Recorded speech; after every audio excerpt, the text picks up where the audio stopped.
students, welcome back to my YouTube channel Maths Loba PD. আজি মই এই ভিডিওটোৰ জৰিয়তে দশমমান শ্ৰেণীৰ অনুশীলনী 3 থকা দুটা চলকত ৰৈখিক সমীকৰণৰ জোৰ জোৰৰ বিষয়ে মই অলপ এক্সপ্লেইন কৰি দি আছো। তাৰ পিছত মই প্ৰশ্নাৱলী বা অনুশীলনীত থকা মই অংকখিনি সমাধান কৰি দিম। তাৰ আগত আমি জানিব লাগিব দুটা চলকত ৰৈখিক সমীকৰণৰ জোৰ কি হয় আৰু দুটা চলকৰ ৰৈখিক সমীকৰণৰ জোৰটো লিখোতে কি শৰ্ত মনত কৰিব লাগে। ওকে, দুটা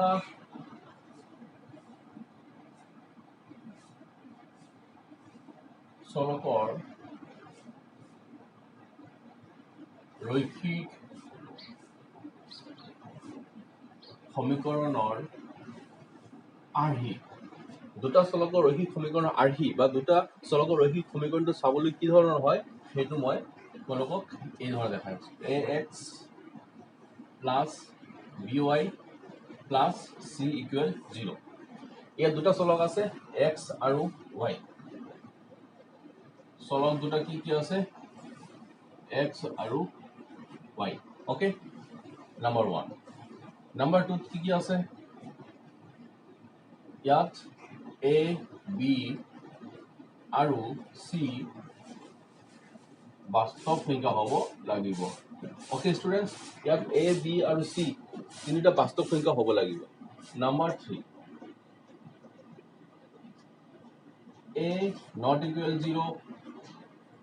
আৰু b not equal 0 হ'ব লাগিব, মানে a আৰু b 0 সমান হ'ব নোৱাৰিব। ওকে,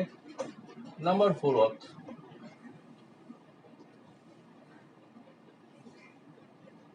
দুটা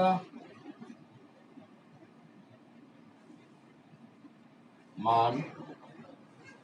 পোৱা যাব, x ৰ বাবে এটা আৰু y ৰ বাবে এটা। তো এইটো হৈছে দুটা চলকৰ ৰৈখিক সমীকৰণ। আৰু এটা কথা আপোনালোকে মনত ৰাখিব পাৰা, সমীকৰণবোৰত সৰ্বোচ্চ মাত্ৰা 1 হ'ব। সৰ্বোচ্চ মাত্ৰা বুলি ক'লে ইয়াত যে x আৰু y চলক আছে, এই x আৰু y চলকৰ সৰ্বোচ্চ মাত্ৰা 1 হ'ব লাগিব। ওকে স্টুডেন্টস, তেতিয়াহে সেইটোক আমি ৰৈখিক সমীকৰণ বুলি আমি ক'ব পাৰিম। তো তোমালোকে এই পাঁচটামান কথা মনত ৰাখিবা, তেতিয়াহ'লে তোমালোকে এটা ৰৈখিক সমীকৰণৰ এটা উদাহৰণ দিব পাৰিবা। এতিয়া চাবা, কিছুমান গাণিতিকভাৱে থকা সমস্যাবিলাক সমাধান কৰিবলৈ হ'লে তেনেকুৱা ৰৈখিক সমীকৰণবিলাক আমি এজোৰ হিচাপে ল'ব লাগে। এজোৰ হিচাপে ল'লে আমি সমস্যাবিলাক সহজত সমাধান কৰিব পাৰি। ইয়াৰ উপৰিও লৈখিকভাৱে এটা পদ্ধতি আছে, এই সমাধানবিলাক x বা y ৰ মানটো নিৰ্ণয় কৰাৰ বাবে এটা পদ্ধতি আছে। লৈখিকভাৱে লেখত অংকন কৰি x আৰু y ৰ মানটো নিৰ্ণয় কৰা হয়। আমি লেখত যেতিয়া অংকন কৰিম, এটা সমীকৰণৰ বাবে আমি এটা ৰেখা পাম, দুটা সমীকৰণৰ বাবে আমি দুটা ৰেখা পাম। সেই দুইটা ৰেখাই য'ত কটাকটি কৰিব সেই বিন্দুটোৰ স্থানাংকটো হ'ব x আৰু y ৰ মান, যিটো তোমালোকে ক্লাছ 9ত পাই আহিছা। ওকে, তেতিয়াহ'লে ইয়াৰ কাৰণে দুটা সমীকৰণ কি হ'ব? a1x b1y plus c1 equal 0, a2x b2y c2 equal to 0। তাৰমানে দুটা সমীকৰণ, দুটা চলকৰ ৰৈখিক সমীকৰণৰ জোৰ, সেইটো এজোৰ। দুটা চলক আছে x আৰু y আৰু এজোৰ সমীকৰণ আছে, এইটো দুটা সমীকৰণ আছে। গতিকে মই এই বাস্তৱ সংখ্যাবিলাকক মই 1 আৰু 2 দি বুজাইছো। ওকে স্টুডেন্টস, এতিয়া এই সমীকৰণবিলাকৰ দ্বাৰা কিছুমান সমস্যা সমাধান কৰিব লাগে, যিটো 3.1ত আছে। তো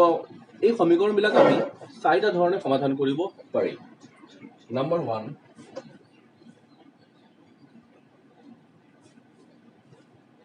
লৈখিক পদ্ধতি। নাম্বাৰ 2, অপনয়ন পদ্ধতি। নাম্বাৰ 3, প্ৰতিস্থাপন পদ্ধতি। নাম্বাৰ 4, বৰ্গগুণন পদ্ধতি।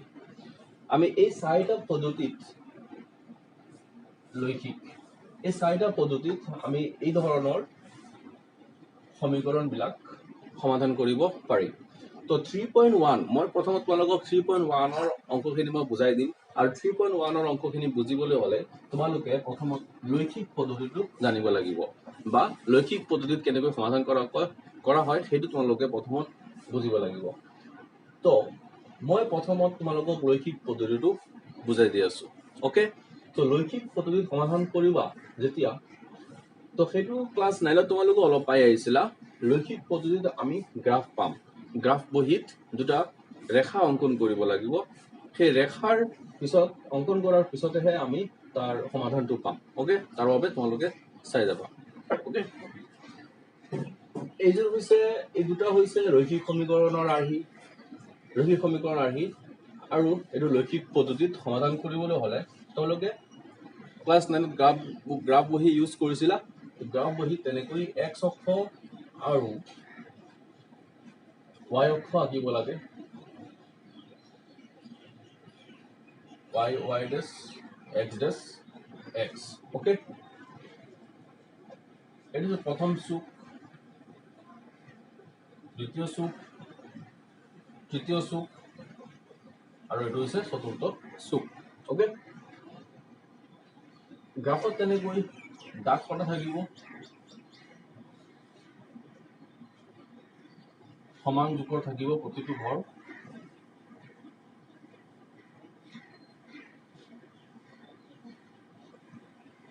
সমান জোখৰ থাকিব প্ৰতিটো ঘৰ আৰু তোমালোকে এই সমীকৰণৰ পৰা মই পিছত অংকটো সমাধান কৰাৰ সময়ত মই তোমালোকক দেখাই দিম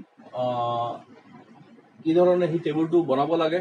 আৰু তাৰ পিছত এই মানবিলাক পোৱা যায় ইয়াত মানবিলাক পোৱা যায় ধৰা এইটো x1 x2 x3 y1 y2 y3 তাৰমানে ধৰা এইটো এটা সমীকৰণৰ পৰা এই সমীকৰণৰ পৰা আমি x ৰ সাংখ্যিক মান এই x1 x2 x3 ধৰি লোৱা এইটো x ৰ সাংখ্যিক মান তিনটা আৰু y কাৰণে y1 y2 y3 তিনিটা y সাংখ্যিক মান এই সাংখ্যিক মান কিটা আমি ইয়াত বহাম তাৰমানে x ৰ আৰু y এইবিলাক হৈছে এটা বিন্দু স্থানাঙ্ক x1 y1 তাৰমানে এটা বিন্দুৰ স্থানাঙ্ক coordinate of the f point x1 y1 x2 y2 x3 y3 তাৰমানে এটা তিনটা বিন্দু আছে তিনটা বিন্দু তিনিটা স্থানাঙ্ক দিয়া আছে তো এতিয়া x1 আৰু y1 যেটো বিন্দু আছে সেই বিন্দুটো বহাব লাগে ধৰা x1 y1 তোমালোকে বহালা এটা বহালো x1 y1 সেইটো তোমালোকে গণি পাবা যেটা 2 থাকিব বা 3 থাকিব 2 আছে y মান ধৰা 3 পাইছা তেতিয়াহলে x ৰ কাৰণে 2 ঘৰ y কাৰণে 3 ঘৰ কাউন্ট কৰিব লাগিব x ৰ কাৰণে 2 ঘৰ বুলি 1 ঘৰ 2 ঘৰ আৰু y কাৰণে 3 ঘৰ 1 2 3 তেতিয়াহলে এই 2 আৰু 3 থাকে তাৰ বিন্দুটো কত বহাবা যেহেতু তোমালোকে x ৰ কাৰণে 2 পাইছিলা ইয়াতে আহিব 2 ঘৰ ইয়াতে আহিব y কাৰণে 3 পাইছিলা গতিকে এইটো 3 ঘৰ ওপৰত উঠিব ইয়াত এই বিন্দুটো হৈছে x1 আৰু y1 ৰ কাৰণে ওকে এই বিন্দুটো তোমালোকে দিব পাৰিবা x1 y1 ওকে স্টুডেন্টস এই ধৰণে বাকি বিলাকৰ বিন্দু বহাব লাগে এই তিনিটা বিন্দু ধৰা বহাই আমি এনেকুৱা বহালো ধৰা ইয়াতে পাই গৈছো এটা বহালো ওকে তিনিটা বিন্দু তিনিটা ঠাইত বহালো x1 y1 x2 y2 x3 y3 এই তিনিটা বিন্দু মই তেনেকৈ সংযোগ কৰিম ওকে এটা ৰেখাৰ দ্বাৰা সংযোগ কৰিম ঠিক তেনেকৈ এই সমীকৰণৰ পৰাও মই x আৰু y কাৰণে তেনেকৈ সাংখ্যিক মান তিনটা পাম স্থানাঙ্ক পাম আৰু এই সমীকৰণটোৰ পৰা যে টেবুল এটা পাম তাৰ যেটো সাংখ্যিক মান থাকিব সেইবিলাকো মই যদি এই গ্ৰাফটোত বহাও ধৰা গ্ৰাফটো বহাৰ পিছত এনেকৈ এটা ৰেখা পালো তিনটা বহাইছো এই তিনটা ৰেখা মই সংযোগ কৰিছো আৰু সংযোগ কৰাৰ পিছত এই ধৰণৰ ৰেখা পালো তো এইটো কাৰণে এই ৰেখাটো পালো ধৰা AB এই ৰেখাটো প্ৰথম সমীকৰণৰ কাৰণে AB ৰেখাটো পাইছো আৰু এই সমীকৰণ এই 2 নম্বৰ সমীকৰণটোৰ কাৰণে ধৰা CD ৰেখাটো পাইছো CD ৰেখা এটা মই দেখাই দিছো CD ৰেখা ওকে AB আৰু CD ৰেখা সেই দুইটা ৰেখাই কত কটাকটি কৰিছে এইটো বিন্দুত কটাকটি কৰিছে এই বিন্দুত যি বিন্দুত কটাকটি কৰিব সেই বিন্দুটো হৈছে ইয়াত x আৰু y সমাধান ওকে স্টুডেন্টস এতিয়া এটো তোমালোকে গণিবা x ৰ মান 1 2 3 ইয়াতে x ৰ মান 3 পাইছা আৰু y ৰ মান ধৰা ইয়াতে 1 2 3 তাৰমানে x ৰ মান 3 y ৰ মান 3 সেইটো হৈছে তাৰ সমাধান তো এই সমীকৰণবিলাক ইয়াৰ পৰা পোৱা এই সমীকৰণবিলাকৰ পৰা যেতিয়া ৰেখাটো পাম আমি গ্ৰাফত ড্ৰ কৰাৰ পিছত আমি ৰেখাটো পাম সেই ৰেখাবিলাক তিনিটা ধৰণে পোৱা যায় ওকে কি ধৰণে পোৱা যাব এই ইয়াত যেনেকৈ কটাকটি কৰি দেখাইছো তোমালোকক এনেকৈ দুটা ৰেখাই কটাকটি কৰিব পাৰে কেতিয়াবা কটাকটি নকৰিব পাৰে এনেকৈ সমান্তৰাল হ'ব পাৰে বা প্যাৰালাল হ'ব পাৰে বা তেনেকৈ কেতিয়াবা এটাৰ ওপৰত আন এটা ৰেখা এনেকৈ মিলি যাবও পাৰে ওকে ষ্টুডেন্টস কেতিয়াবা কটাকটি কৰিব এটা বিন্দুত কেতিয়াবা সমান্তৰাল হ'ব দুইটা ৰেখা আৰু কেতিয়াবা দুইটা ৰেখা এটাৰ ওপৰত আনটো মিলি যাব বা লগ লগা হ'ব যদি এনেকৈ এবাৰ কটাকটি কৰে তেতিয়াহ'লে আমি এটা সমাধান পাম এটা অদ্বিতীয় সমাধান পাম যদি সমান্তৰাল হয় তেতিয়াহ'লে সমাধান নাই কোনো সমাধান নাথাকে কাৰণ কটাকটি কৰা নাই কাৰণে তাৰ আমি x আৰু y ৰ কোনো সমাধান নাপাম আমি আৰু যদি তেনেকৈ মিলি যায় তেতিয়াহ'লে অসংখ্য সমাধান আমি পাম যদি মিলি যায় তেতিয়াহ'লে আমি অসংখ্য সমাধান পাম ওকে ষ্টুডেন্টস এই দুটা ৰেখা গ্ৰাফত কেতিয়াবা আঁকিলে আমি কেতিয়াবা এই ধৰণে কটাকটি কৰা দেখা পাম কেতিয়াবা দুটা ৰেখাই এনেকৈ সমান্তৰাল হোৱা দেখা পাম আমি গ্ৰাফটোত বা কেতিয়াবা আমি দেখা পাম এই দুইটা ৰেখা এই দুটা সমীকৰণৰ দুটা ৰেখা এনেকৈ মিলি গৈছে এটাৰ ওপৰত এটা হৈ গৈছে ওকে সেইখিনি মই ইয়াতে তোমালোকক কৈ আছো ওকে ষ্টুডেন্টস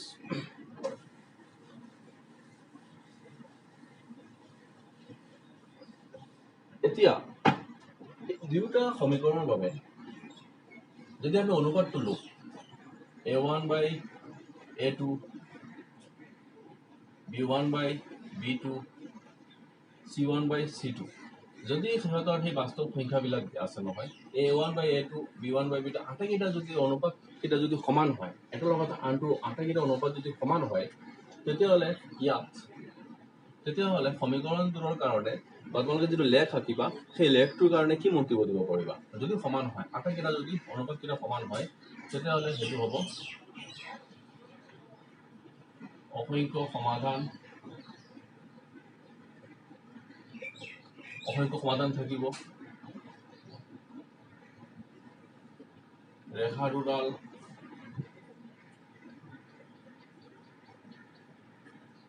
মিলি যাব আৰু কি হ'ব সংগত হ'ব ওকে যদি মান পোৱা যায় তেতিয়াহ'লে সংগত হয় নাম্বাৰ 2 যদি a1 by a2 equal b1 by b2 not equal c1 by c2 হয় যদি অনুপাত এটা অনুপাতৰ লগত যদি অমিল থাকে তেতিয়াহ'লে ইয়াক not equal হোক বা ইয়াতে হোক not equal হোক যদি তেনেকুৱা হয় অনুপাতটো যদি নিমিলা থাকে এটা নিমিলা থাকে তেতিয়াহ'লে তোমালোকে ক'বা কোনো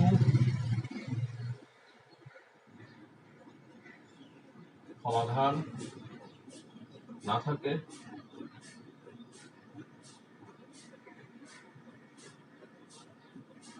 ৰেখা দুডাল সমান্তৰাল হ'ব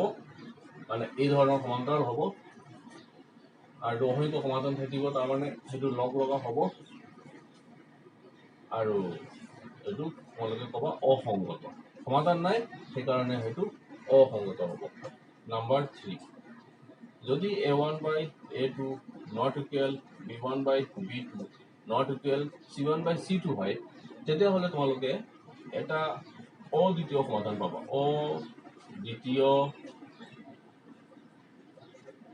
অদ্বিতীয় সমাধান পাবা তাৰপিছত ৰেখা দুটাই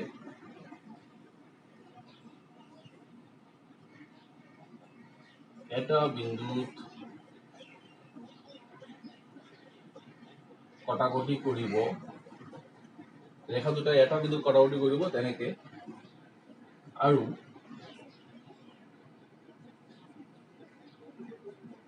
সংগত হ'ব তাৰমানে সংগত কেতিয়া হ'ব যেতিয়া সিহঁতে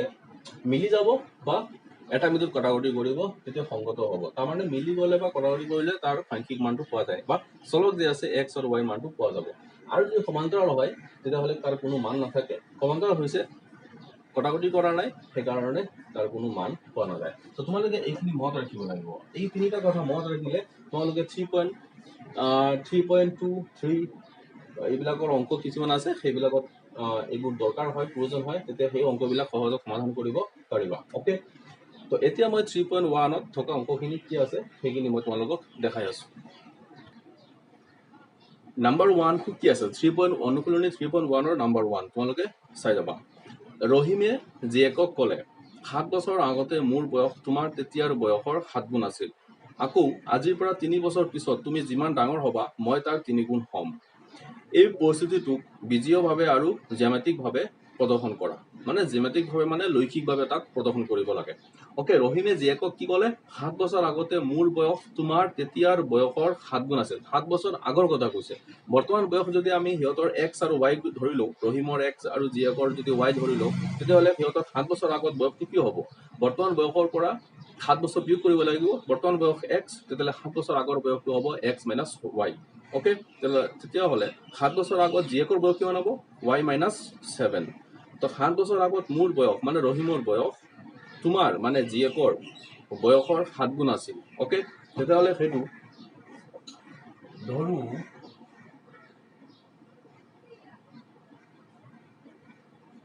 ৰহিমৰ বৰ্তমান বয়স x বছৰ আৰু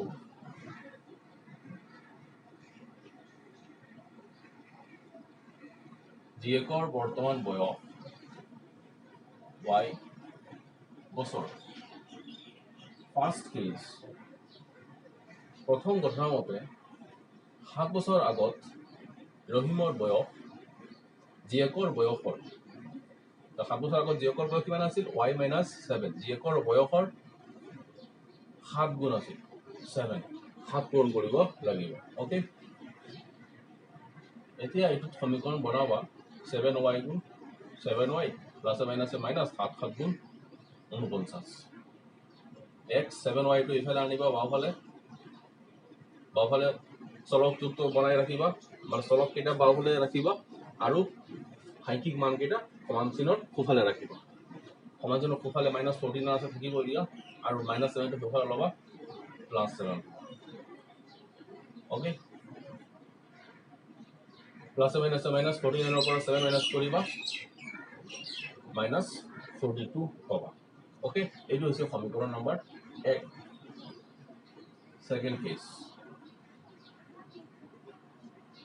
সেকেন্ড কেস মতে কি কৈছে আকৌ আজিৰ পৰা 3 বছৰ পিছত তাৰমানে বৰ্তমান বয়স যদি x বছৰ হয় তেতিয়াহ'লে 3 বছৰ পিছত কিমান হ'ব x + 3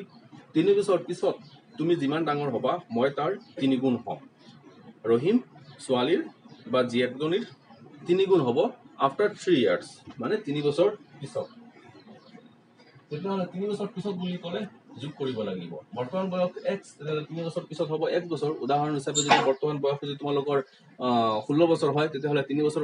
পিছত তোমালোকৰ বয়সটো হ'ব 19 বছৰ তেনেকৈ হেতু যোগ কৰিব লাগে এইটো কাৰ বয়স ৰহিমৰ বয়স 3 গুণ হ'ব y + 3 3 বছৰ পিছত 3 গুণ হ'ব x + 3 3y প্লাস 3 3 গুণ 9 x minus 3y plus 9 into minus 3 x minus 3y और पर 3 minus करिबा 6 पाबा এইটো হৈছে 2 নম্বৰ সমীকৰণ এইখিনি হৈছে বিজীয়ভাৱে তাক আমি প্ৰকাশ কৰিলো বা প্ৰদৰ্শন কৰিলো এতিয়া আমাৰ কামটো হ'ল জ্যামিতিকভাৱে তাক প্ৰদৰ্শন কৰিব লাগে জ্যামিতিকভাৱে প্ৰদৰ্শন কৰিবলৈ হলে এটা গ্ৰাফ চিত্ৰ আঁকিব লাগিব বা তোমালোকে গ্ৰাফ বহীত সেইখিনি আঁকিব লাগিব গ্ৰাফ বহীৰ প্ৰয়োজন হ'ব ওকে তো মই এইখিনি মুছি লৈছো তোমালোকে এইখিনি কপি কৰিব পাৰিবা তাৰ পৰৱৰ্তী অংশখিনি মই আকৌ ওপৰৰ পৰা আৰম্ভ কৰি আছো ওকে এতিয়া চাবা মই ইয়াতে এক নং সমীকৰণ লিখি লৈছো এক নং সমীকৰণৰ পৰা তোমালোকে x ৰ মানটো লোৱাৰ চেষ্টা কৰিবা 7y টো সমান চিন হেৰি ল'বা প্লাছ 7y এতিয়া তোমালোকে এটা বক্স বনাবা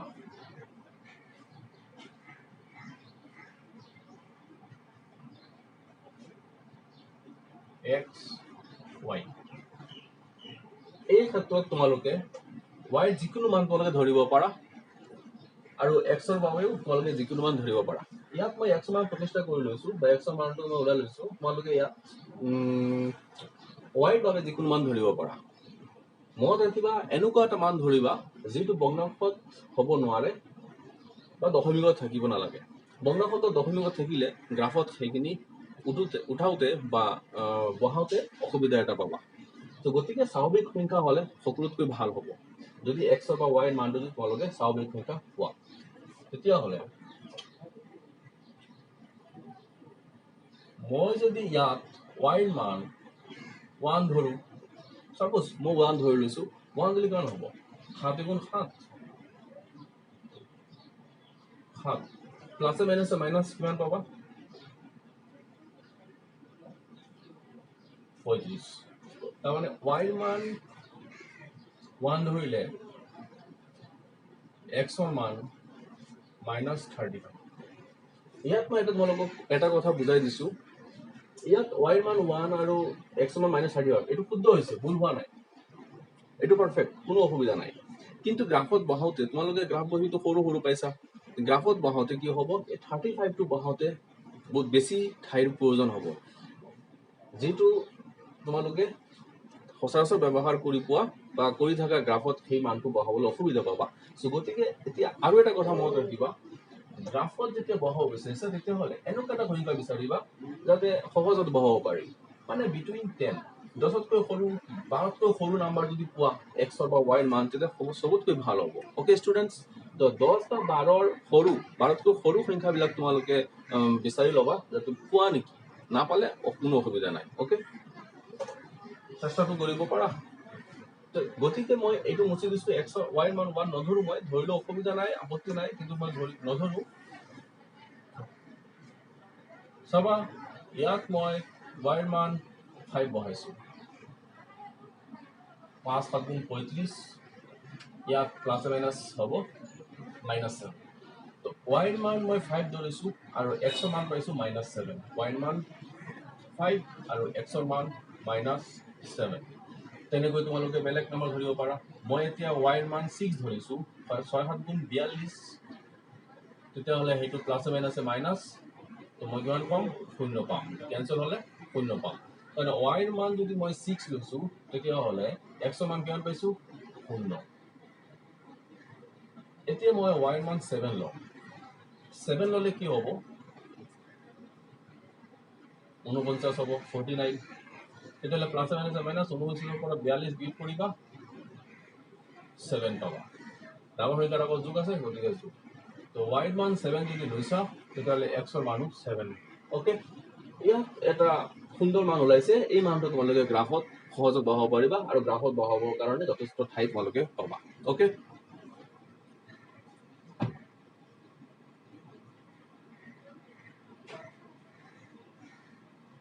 এইখিনি নিলিখিলেও হয় তেতিয়াহ'লে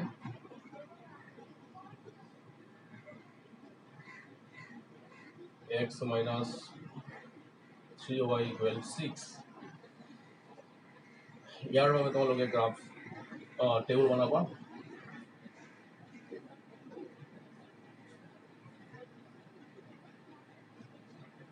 x y okay students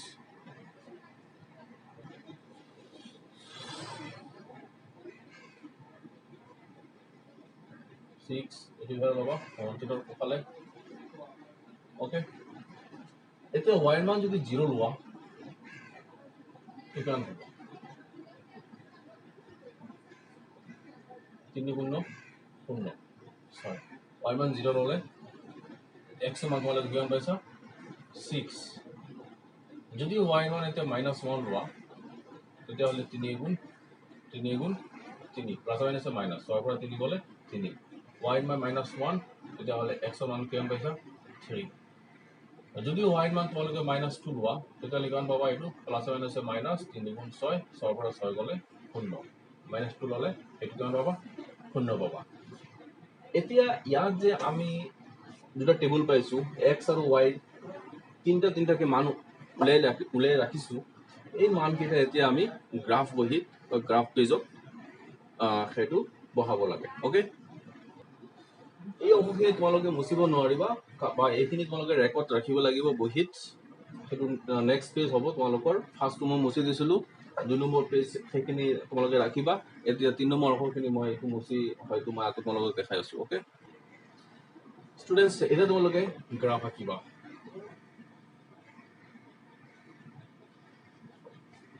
তোমালোকক মই কৈ দিছোঁ গ্ৰাফ বহীত তোমালোকে ৰেডিমেড হিচাপে তোমালোকে পাবা ইয়াত মই বুজাবলৈ সেইকাৰণে মই সেইটো লেখ অংকন কৰিছোঁ এক্স আৰু ৱাই এক্সিছ মই অংকন কৰি দেখাই আছোঁ কিন্তু তোমালোকে একচুৱেলি সেইটো গ্ৰাফ বহীত উঠাব লাগিব আৰু কেনেকৈ উঠাবা সেই প্ৰচেছটো মই তোমালোকক অলপ নলেজ হিচাপে মই দি দিম তোমালোকক okay students y dash x dash x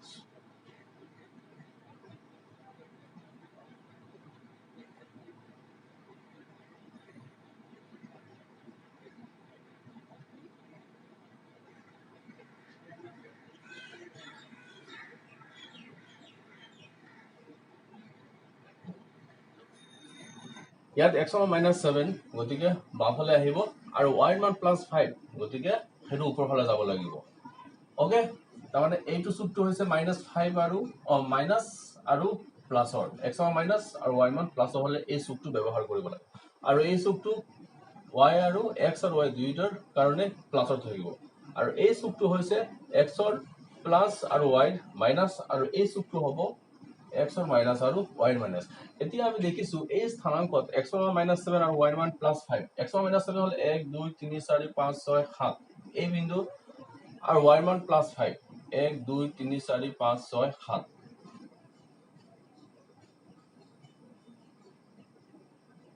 এই বিন্দুটো হৈছে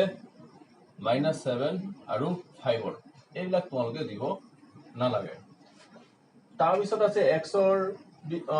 আৰু y আছে 6 তাৰমানে x ৰ 0 আৰু y 6 x ৰ 0 হ'লে ইয়াত থাকিব মূল বিন্দু স্থানাংক যেহেতু 0 আৰু 0 হয় এটা 0 হ'ব আৰু y ৰ কাৰণে পাইছো 6 1 2 3 4 5 6 এইটো এই বিন্দুটো হৈছে 0 আৰু 6 ৰ স্থানাংক আৰু 7 আৰু 7 ৰ কাৰণে x আৰু y দুইটাৰ 7 দুইটাই ধনাত্মকভাৱে আছে গতিকে 1 2 3 4 5 6 7 x ৰ কাৰণে আৰু y ৰ কাৰণে খাব যাবা 1 2 3 4 5 6 7 ওকে 7 আৰু 7 এতিয়া আমি বিন্দু কেইটা পাইছো কি কি তিনিটাৰ কাৰণে বিন্দু পাইছো এই তিনিটা হয় ওকে এই তিনিটা বিন্দু এনেকে সংযোগ কৰিবা এইটো এটা ৰেখা হ'ব ইয়াতে যেহেতু এটা ৰেখা হোৱা নাই তোমালোকে যেতিয়া গ্ৰাফত কৰিবা ধুনীয়াকে তেতিয়াহ'লে ইয়াত এটা ৰেখা হিচাপে তোমালোকে পাবা ঠিক তেনেকৈ এই বিন্দুটো এইবিলাকৰ কাৰণেও তোমালোকে এটা ৰেখা পাবা ওকে ষ্টুডেণ্টছ এইবিলাকৰ কাৰণে এটা ৰেখা পাবা আৰু সেই ৰেখাটো হ'ব পাৰে এই ৰেখাটোৰ সমান্তৰাল হৈছে এনেকে এক নম্বৰ কথা হ'ব পাৰে ইয়াৰ কাৰণে যিটো ৰেখা আঁকিবা সেইটো হয়তো এই ৰেখাটোৰ সমান্তৰাল হ'ব এক নম্বৰ কথা 2 নম্বৰ সমান্তৰাল নহয় হ'ব পাৰে সেই এইটোৰ দ্বাৰা পোৱা ৰেখাটোৱে এই ৰেখাটোত কোনোবা এটা বিন্দুত এনেকে কটাকটি কৰিছে ইফালে হোক কাটিব পাৰে 3 নম্বৰ হ'ব পাৰে এই ৰেখাটো ইয়াৰ পৰা পোৱা ৰেখাটো ইয়াৰ ওপৰত তেনেকে লগ লগা হ'ব তিনিটা মাজত যিকোনো এটা হ'ব ওকে তো তোমালোকে ইয়াত যেনেকৈ মই আঁকি দিছো তোমালোকে ইয়াৰ কাৰণেও তেনেকে বিলাক এই স্থানাংক বিলাক ইয়াত বিচাৰি এই বিন্দু তিনিটা সংযোগ কৰি দিব লাগে ওকে x ৰ 6 y ৰ 0 x ৰ 6 হলে 1 2 3 4 5 6 তেনেকে আৰু y ৰ 0 বুলি ক'লে এইটো থাকিব তাৰমানে ইয়াত হৈছে 6 আৰু 0 তেনেকৈ এইটো x ৰ 3 y -1 1 2 3 x ৰ 3 y -1 বুলি ক'লে তলফালে আহিব ইয়াত আহিব এক ঘৰ তলত আহিছে তাৰমানে এইটো হৈছে 3 -1 আৰু 0 আৰু -2 x ৰ 0 মূল বিন্দুত আৰু y -2 বুলি ক'লে বাওঁফালে তলফালে আহিব এঘৰ দুঘৰ ওকে এই বিন্দুটো হৈছে 0 - 2 এই বিন্দুটো ওকে স্টুডেন্ট আমি পোৱা বিন্দুটো হৈছে কি এই সমীকৰণটোৰ পৰা পোৱা এই তিনটা বিন্দু পাইছো আৰু এই তিনটা বিন্দু যদি তোমালোকে এটা সংযোগ কৰি দিয়া এই বিন্দু আৰু এই বিন্দু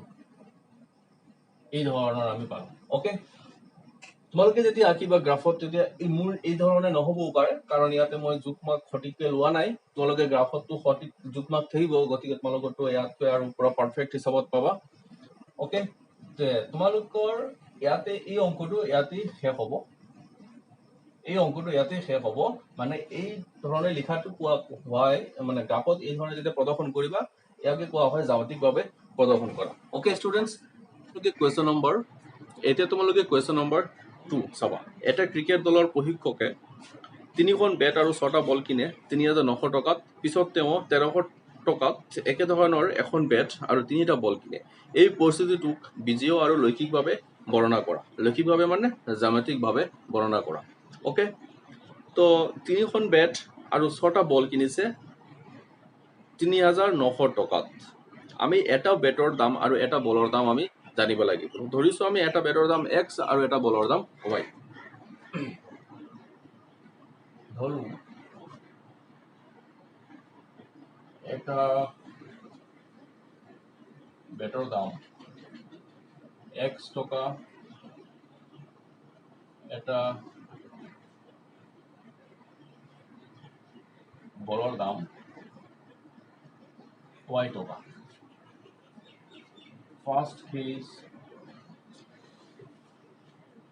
3খন বেট আৰু 6টা বল 3900 টকাত কিনিছে 3টা বেট এটা বেটৰ দাম x টকা হলে 3টা বেটৰ দাম হ'ব 3x আৰু এটা বলৰ দাম y টকা হলে 6টা বলৰ দাম হ'ব 6y বা 6y 3900 টকা এটো হৈছে সমীকৰণ নম্বৰ 1 সেকেন্ড কেস পিছত তেওঁ 1300 টকাত একে ধৰণৰ এখন বেট আৰু 3টা বল কিনে 1300 টকা দি এটা বেট আৰু 3টা বল কিনিছে এটা বেট মানে 1x আৰু 3টা বল 3y 1300 টকা ওকে এটো সমীকৰণ নম্বৰ 2 তাৰ পিছত কি কৰিব লাগে এটো বিজয়ভাৱে তাক দেখুৱা হল তাৰ পিছত কি কৰিব লাগে জ্যামিতিকভাৱে তাক প্ৰদৰ্শন কৰিব লাগে তো 1 নং সমীকৰণৰ পৰা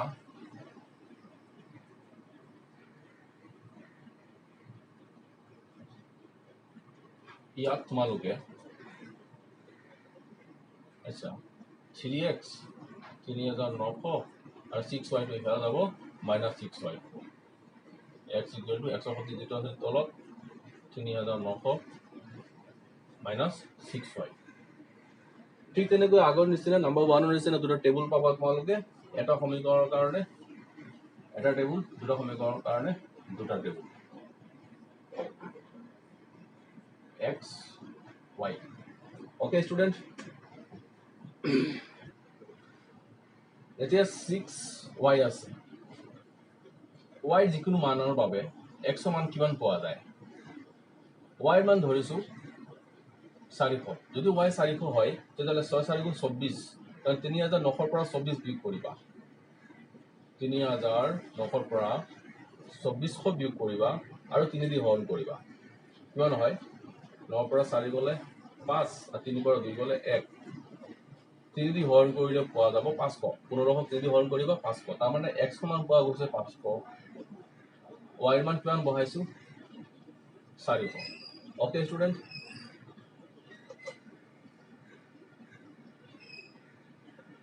এতিয়া মই y ঠাত মই 300 বহাই চাও কিমান হয় 6 3 গুণ 18 মানে 1800 3900 পৰা 1800 বিয়োগ কৰিবা 9 পৰা 8 গলে 1 আৰু 3 পৰা 1 গলে 2 পূৰ্ণ দুটা 2100 3 যাব 700 বাৰ তাৰ মানে x ৰ মান পাইছা 700 আৰু এফালে y ৰ মান কিমান পাইছিলা 300 তো y 300 ৰ কাৰণে x ৰ মান পোৱা গৈছে 700 এতিয়া আকৌ তেনেকৈ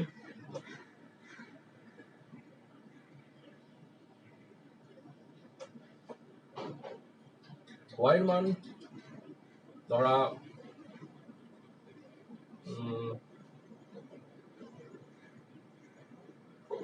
500 দিছা যদি y মান 500 হয় তেতিয়াহ'লে 500 গুণ 30 তাৰ মানে ইয়াতে হ'ব 3000 3900 পৰা 3000 মাইনাছ কৰিলে বিয়োগ কৰিলে হ'ব 900 900 3 যাব 900 3 যাব 300 পাৰ তেতিয়াহ'লে 100 মান পোৱা গৈছে 300 ওকে আৰু y মান কিমান আছে 500 ওকে ষ্টুডেন্ট ঠিক এইদৰে তোমালোকে 2 নম্বৰ সমীকৰণৰ কাৰণে ওলাব পাৰিবা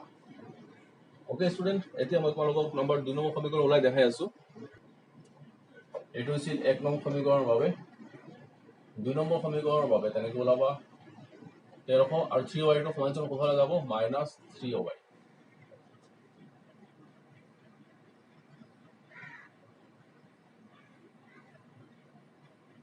x y এটো সমীকৰণ আৰু সহজ আছে y ৰ যিকোনো মানৰ বাবে x ৰ মান y ৰ যিকোনো মানৰ বাবে x ৰ মান কিমান পোৱা যায় ওকে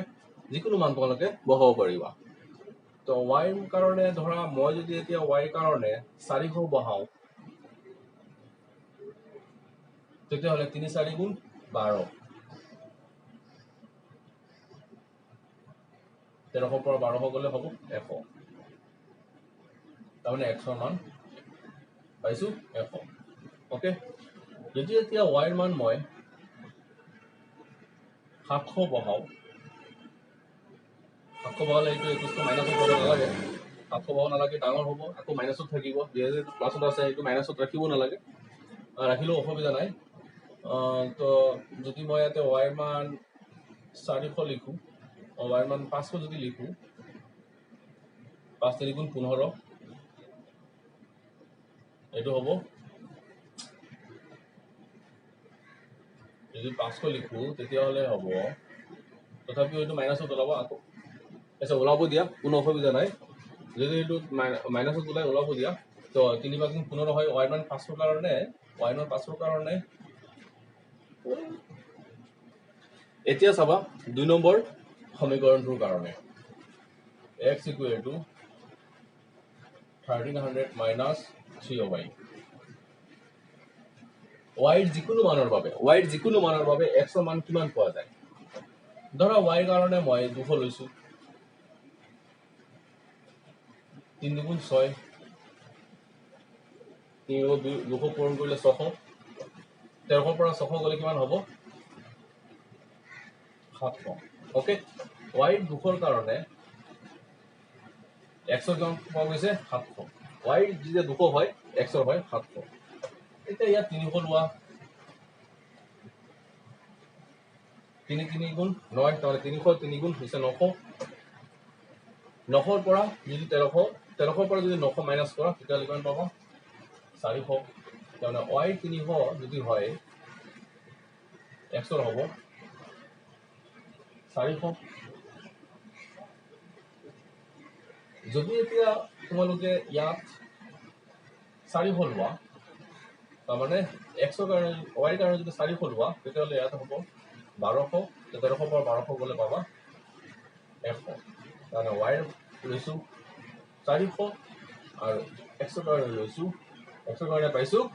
100 ওকে ষ্টুডেন্ট মনত ৰাখিবা y ৰ যিকোনো মান ল'ব পাৰিবা আৰু এই সমীকৰণটো মই y বাই x ৰ যিকোনো মান মই ল'ব পাৰিছো বা তোমালোকে তেনেকৈ ল'ব পাৰিবা ওকে বা তোমালোকে যদি নিজে কৰা বেলেগ মান তোমালোকে পাবা তথাপিও ভুল হৈছে বুলি তোমালোকে নাভাবিবা ওকে ষ্টুডেন্ট এতিয়া এই টেবুলটো যিখিনি আমি স্থানাংক পাইছো সেইখিনি এতিয়া লেখ চিত্ৰত বহাব লাগে তো এইখিনি প্ৰয়োজন নাই